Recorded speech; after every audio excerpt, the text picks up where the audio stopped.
আচ্ছা, কম্পিউটারকে কিভাবে তার ভুলের মাসুল গোনা শেখানো যায় চলুন দেখি। ধরুন একটা এআই ডাক্তারকে সাহায্য করছে। এখন এআই তো দুই রকমের ভুল করতে পারে। ভুল অ্যালার্ম দিলে না হয় একটু চিন্তা হলো, কিন্তু রোগটা ধরতে না পারা তো ভয়ঙ্কর ব্যাপার। সাধারণত একটা এআই শুধু সম্ভাবনা দেখে কাজ করে, মানে ওর কাছে সব ভুলের দাম সমান। কিন্তু এখানেই তো সমস্যাটা, কারণ ছোট ভুল আর বড় ভুলের গুরুত্ব তো এক হতে পারে না। তো এর সমাধান কি? Loss function. সোজা কথায় প্রত্যেকটা ভুলের জন্য একটা দাম ঠিক করে দেওয়া। যেমন ভুল অ্যালার্মের দাম কম, কিন্তু রোগ ধরতে না পারার দাম অনেক অনেক বেশি। এতেই কিন্তু এআই এর লক্ষ্যটাই পাল্টে যায়।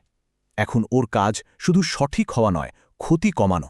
মানে এআই এখন প্রত্যেকটা সিদ্ধান্তের সম্ভাব্য খরচ হিসাব করে, তারপর সবচেয়ে সস্তাটা বেছে নেয়।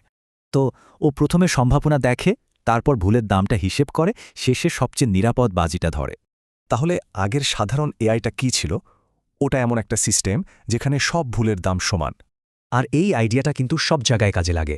ভাবুন তো স্প্যাম ফিল্টার বা সেলফ ড্রাইভিং গাড়ির কথা। আসল লক্ষ্যটা শুধু সঠিক হওয়া নয়, বরং সবচেয়ে কম ক্ষতি করা। এটাই তো এক ধরনের বুদ্ধি।